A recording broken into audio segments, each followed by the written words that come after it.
Olá a todos, aqui é a Prof. Ari. Estamos aqui para nossa aula 17, dando continuidade no assunto acerca dos conflitos contemporâneos no Oriente Médio.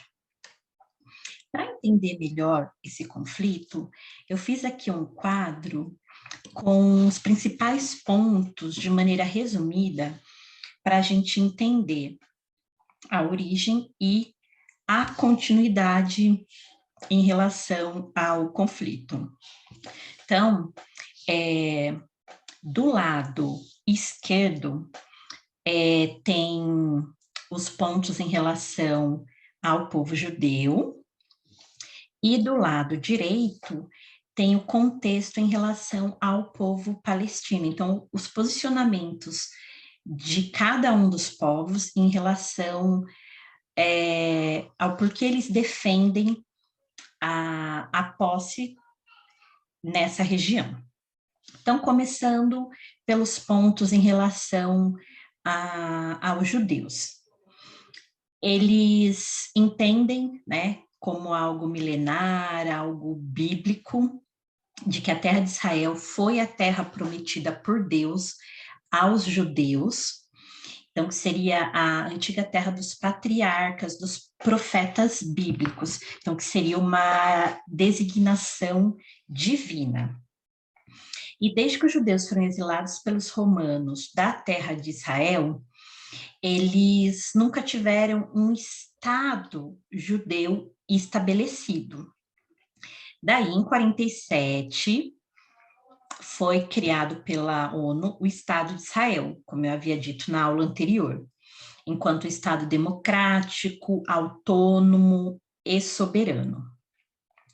Toda a terra de Israel foi comprada pelos judeus ou conquistada através de guerras com países árabes vizinhos.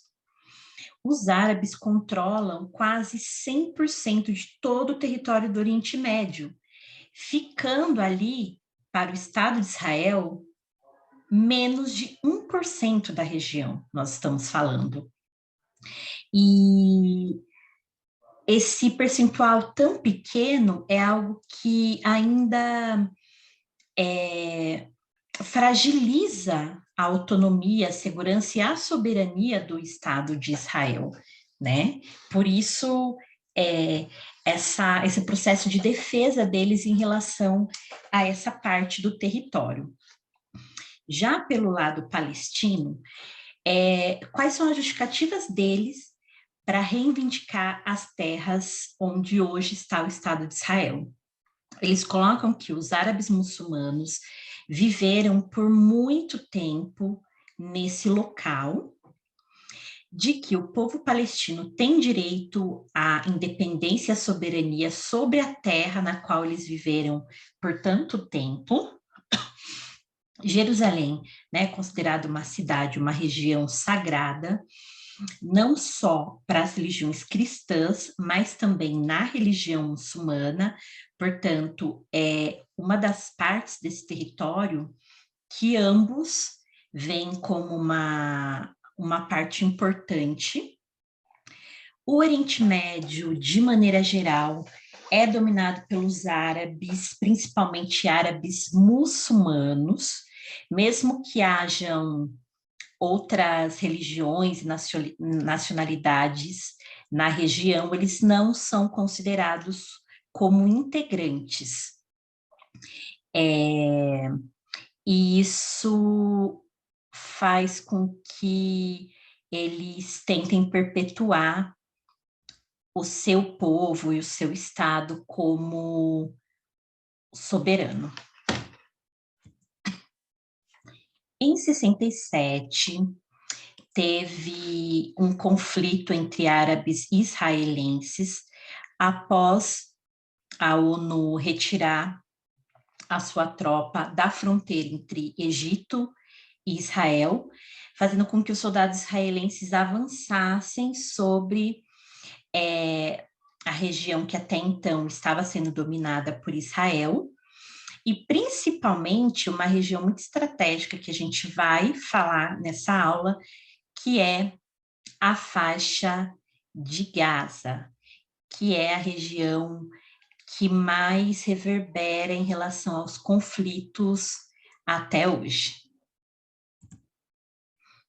Na década de 80, não houve nenhum avanço em relação a negociações e diminuição dos conflitos, ao contrário, a faixa de Gaza, como eu falei, tem sido um estopim em relação a esses conflitos. É um local onde diversas rebeliões, diversos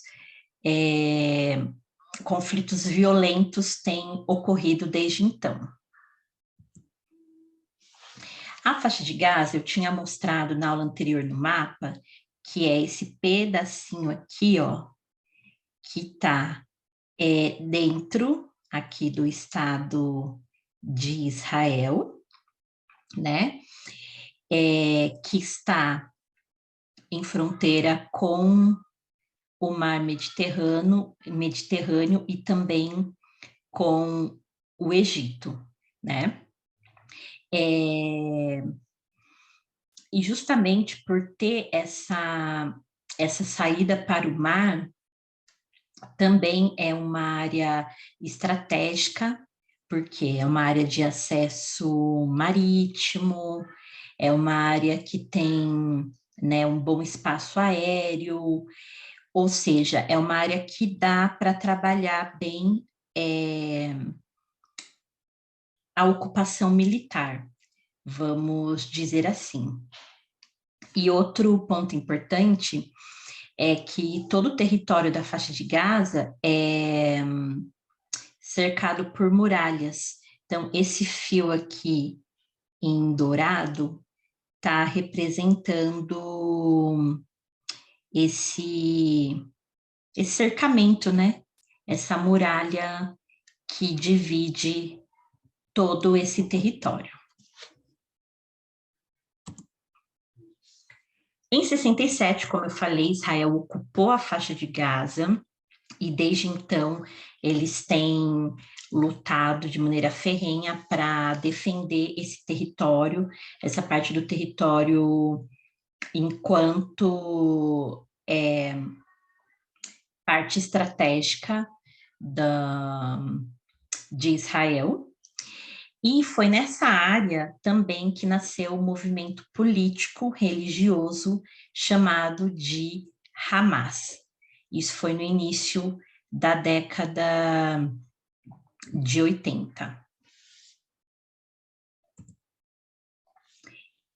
A organização que representa o lado da Palestina acabou se tornando uma organização terrorista com o principal foco de lutar contra o Estado de Israel, e observando que o Estado de Israel acaba tendo um maior apoio de países ocidentais, né, de potências ocidentais, como, por exemplo, os Estados Unidos.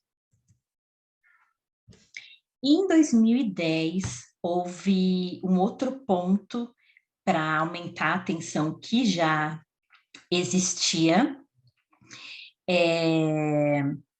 em que os israelenses procuraram se assentar mais para o lado de Jerusalém, que, como eu falei, é uma região vista como importante para ambos os lados, sendo que é uma região que os palestinos já estavam reivindicando enquanto capital. Isso, com certeza, tornou as tensões muito maiores, e foi algo até criticado pelos Estados Unidos, essas ações pelo Estado de Israel, porque é uma ação que foi considerada como algo para vir a atrapalhar qualquer possível negociação, qualquer possível possíveis acordos para diminuir ou acabar com os conflitos.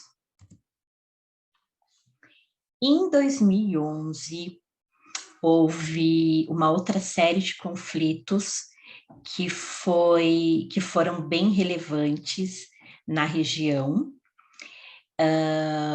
Essa série na verdade, série de protestos que levaram a outros conflitos. Esse período, né, que foram 18 dias de protestos e mais as suas decorrências, foi chamado de Primavera Árabe. Então, isso ocorreu em fevereiro de 2011, né? Como eu falei, foram 18 dias de protestos nas ruas para que houvesse a queda do representante egípcio, e ele acabou renunciando após esses 18 dias, e essa revolução foi nomeada de Revolução de Jasmim.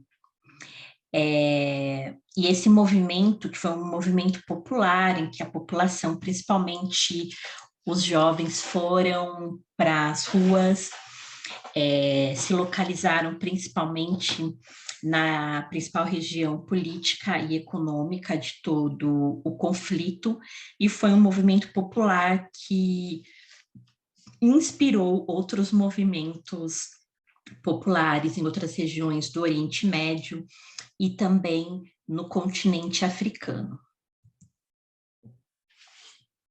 As nações árabes, diferentemente do que a gente tem como estratégia política aqui no Ocidente, são nações governadas por monarquias ou por ditaduras.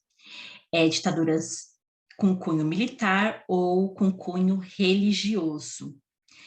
E esses governos ditatoriais ou monárquicos que controlam as maiores reservas de petróleo do planeta.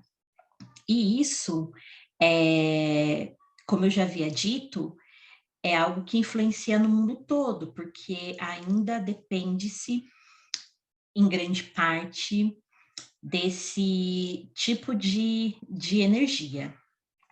E esses protestos, que foram protestos para quedas de ditaduras, de monarquias, ou seja, protestos pró-democracia, que se espalhou, né, por toda a região do Oriente Médio, norte da África, que ali faz fronteira, foi um movimento muito importante, derrubou, como eu falei, ditador tanto no lado árabe como no lado da Tunísia, né? E também na Líbia, e foi algo amplamente televisionado, né, com a queda do Muammar Gaddafi,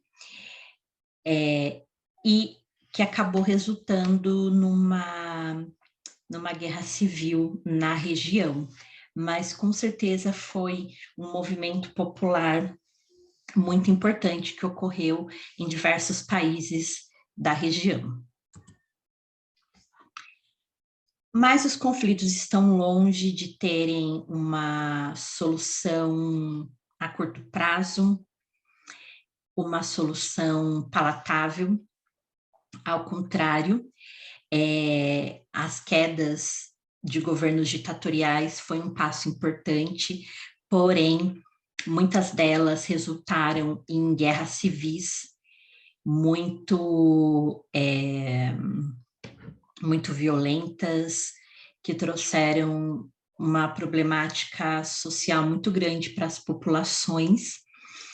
E, com certeza, né, como eu falei no final da aula anterior, precisa de todo um apoio internacional, de estratégias voltadas para instituições internacionais que auxiliem nesse sentido, como, por exemplo, né, e principalmente a ONU, para auxiliar na resolução desses conflitos aí a médio e a longo prazo, e até mesmo porque, como eu falei, é algo que reverbera no mundo todo e traz consequências geopolíticas e econômicas, e como eu já disse também, que influi sempre mais nos países de terceiro mundo, né? Então, com essa aula, a gente finaliza esse assunto sobre os conflitos atuais no Oriente Médio, né? Para que a gente possa explorar sobre outras regiões e outros aspectos históricos da história contemporânea, tá? Então, espero que esse conteúdo tenha sido relevante, esclarecedor e até a próxima.